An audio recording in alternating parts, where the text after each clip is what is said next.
Hey, good morning. I'm Scott Roberts, And I'm Lena Roberts. and we're from Peaceful Warriors Wellness Center here in downtown St. Petersburg. I've been a massage therapist now for 10 and a half years as an owner here at Peaceful Warriors Wellness Center. I actually went to massage school the first time 30 years ago in Monterey, California, at the Monterey Institute of Touch.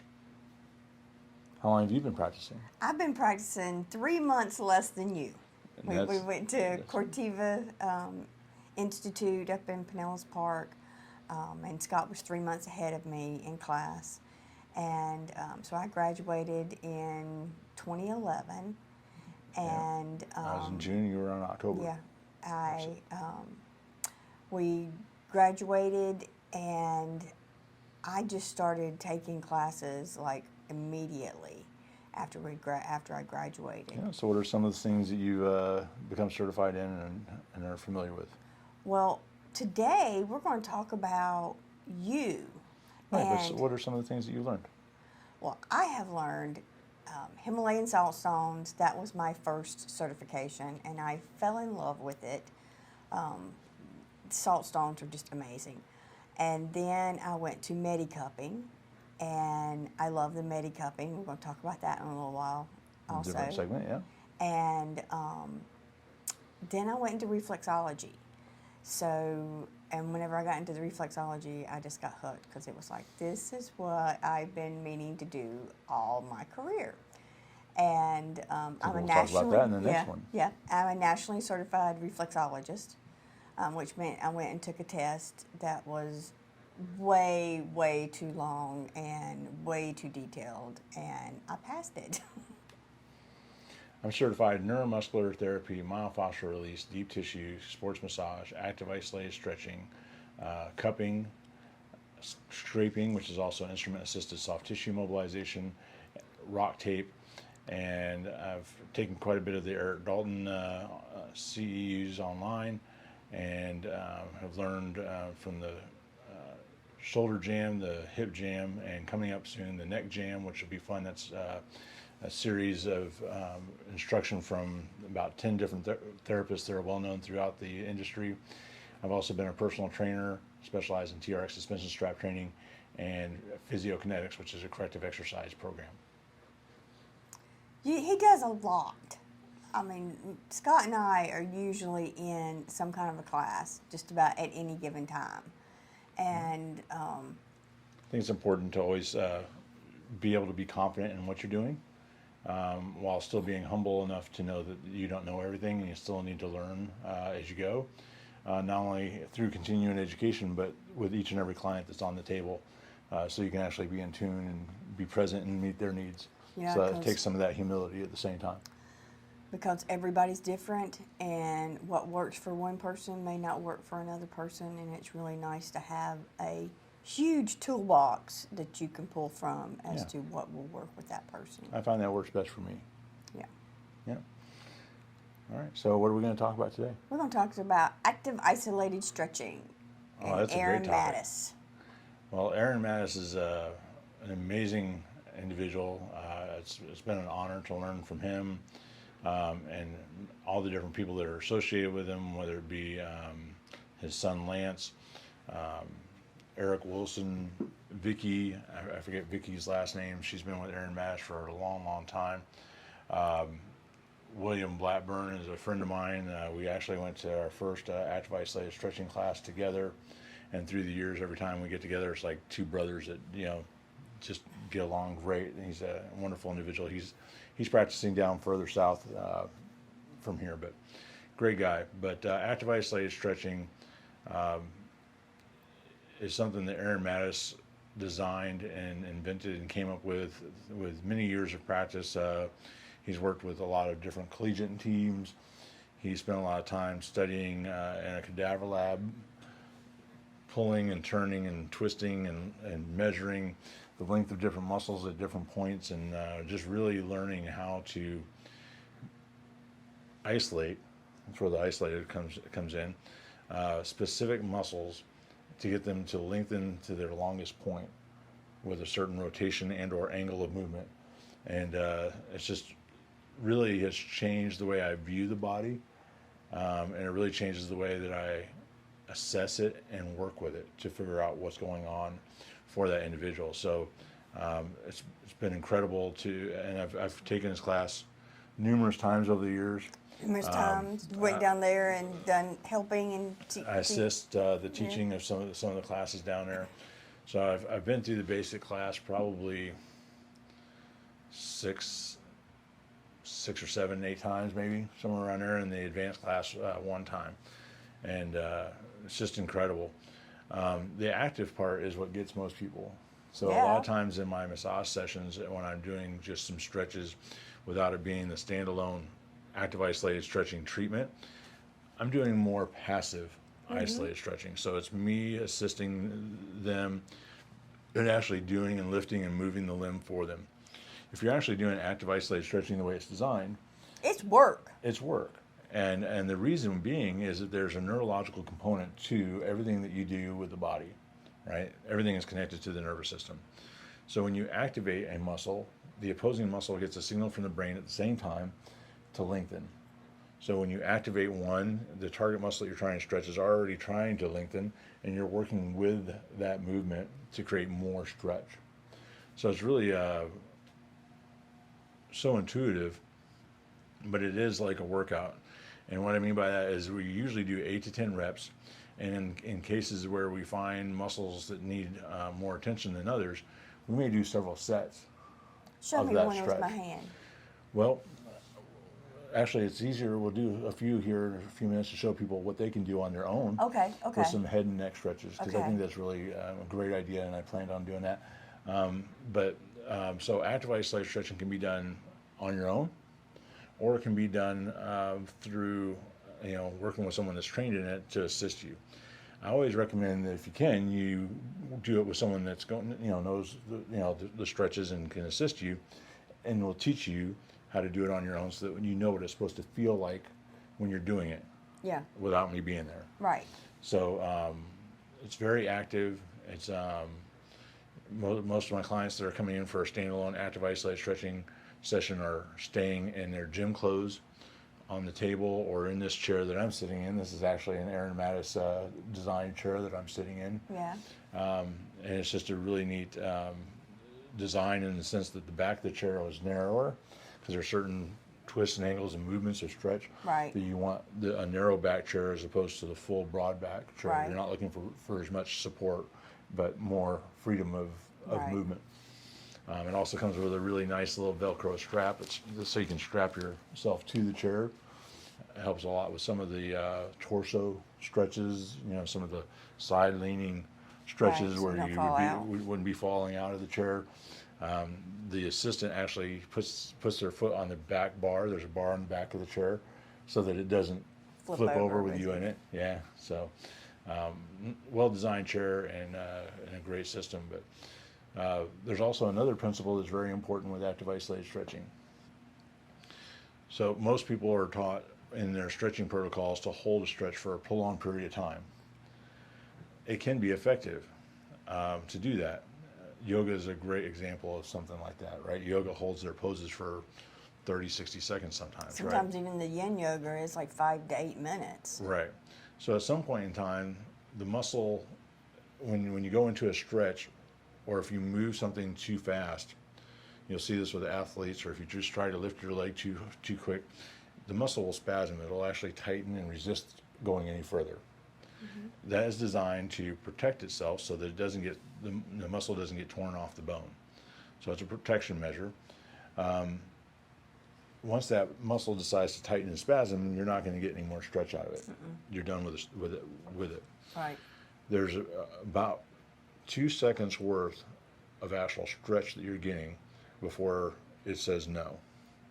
And so in active isolated stretching, you're holding each stretch for only 2 seconds and then fully releasing it so it can reset, and then engaging in the same movement again, and you can actually incrementally see that joint open little by little by little. Okay, so the reason why yoga can be effective, because people ask me all the time, well, if this is the case, then why do people do yoga, and why does that help them gain flexibility? After a certain period of time, the muscle will fatigue, and its resistance will lessen. So you will get some more stretch out of it after that period of time where the muscle said, oh man, you're really serious about this. I guess we're going to give up, and allow for more stretch. So in a nutshell, that's kind of what active isolated stretching is. It is as detailed as getting down to the individual joints of your fingers and toes. Now, the most intense active isolated stretching that I have ever received is on my feet. And that is a very interesting experience. It's not comfortable, but man, when you get up off of that table with someone working on your feet that way, that your feet feel open and light. People that have gained bunions, right? More common in women than with men, though it does happen in men too, and that's because of the high heel. When they're up on their toes all the time, and the strap is jamming that toe over, that big toe gets locked over, and that joint is, this part of the carpal. Metacarpal. Yeah. So on the foot, it's a metatarsal. Right. So that metatarsal gets pushed over, and then that joint is locked over this way, where it's actually kind of bowed out, and it becomes it becomes that bunion. You can actually, with time and effort and consistency, undo the damage of that bunion, and that bunion will go away. If you stop wearing the shoes. Well, that too, but I'm just saying. Sorry, Sam. I wasn't saying that it was the shoes' fault. Sorry. What's that have to do with Sam? Sam will preach to you that it's never the shoe. Oh, okay. I'm not familiar with that. I think the shoe has plenty to do with it, but I haven't ever worn them, so maybe I don't know what I'm talking about. I'll have to take your word and Sam's word for it. The problem is inherently in your foot. It's not the shoe's fault. It's your foot's fault. And a lot of time it's your posture, and whatever you're doing is wrong with your foot. Sorry, didn't mean to take over your segment here with reflexology. I just thought it was funny. It is funny. No, it's great. And everything winds up overlapping and kind of coming into play together. So there's nothing wrong with that at all. I don't feel like you're taking over anything. So that's why we have this interaction. Yes. Right? Hopefully it's entertaining for everybody else out there. So in a nutshell, that's kind of what active isolated stretching is. Now what's neat about some of it is you can do a lot of this pretty much anywhere you're at.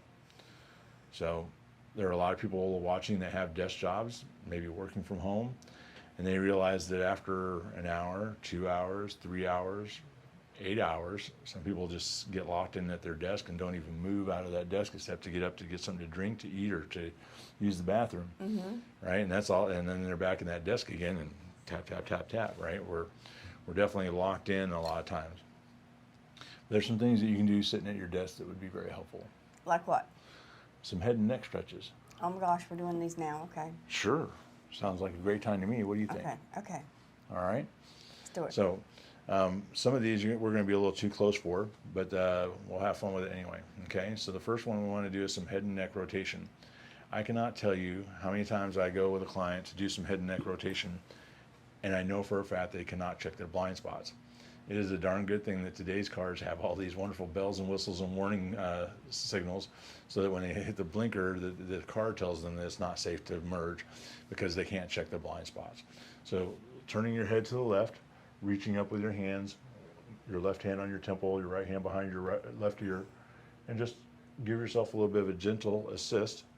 Notice that I'm not touching my head until I get as far to the left as I can. Hold it for 2 seconds and release. Turn your head, assist, and release. Turn, assist, and release. You can do this, 8 to 10 times. Then you're going to do it to the other side. Turning your head to the right, right hand on your temple, left hand behind your right ear. Am I doing this right? I don't know. This way.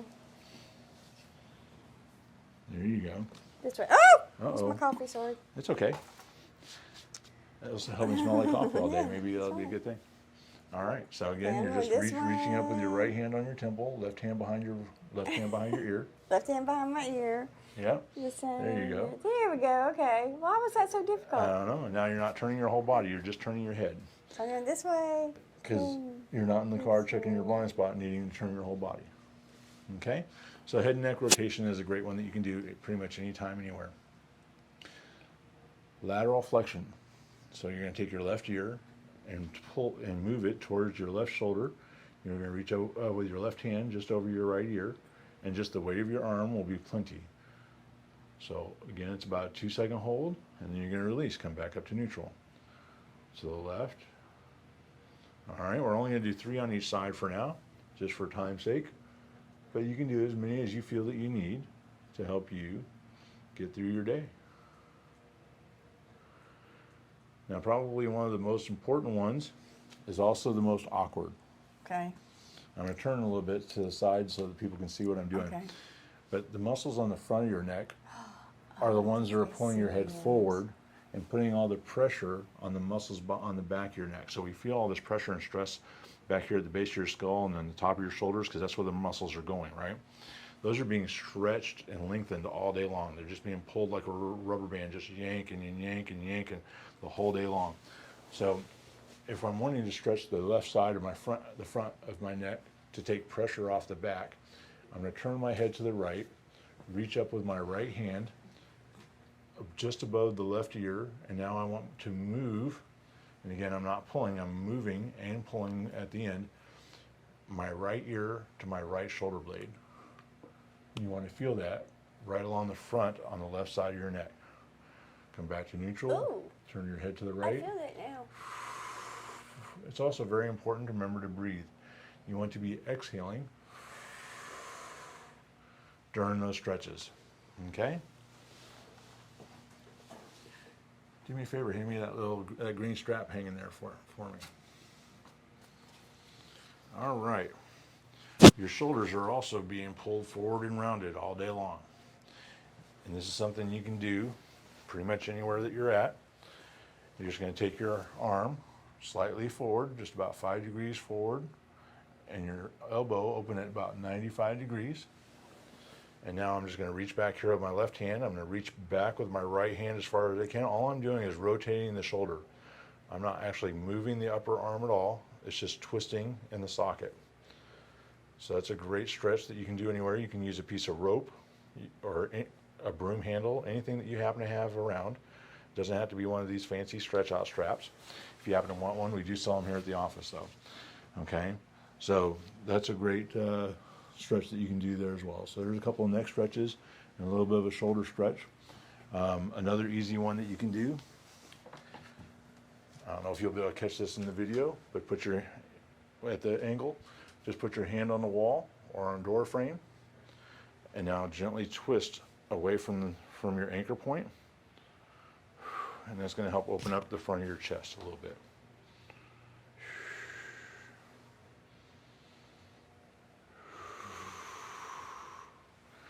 So if you're able to open up your neck a little bit and open up your chest and your shoulder a little bit, you'll get through your day a lot better.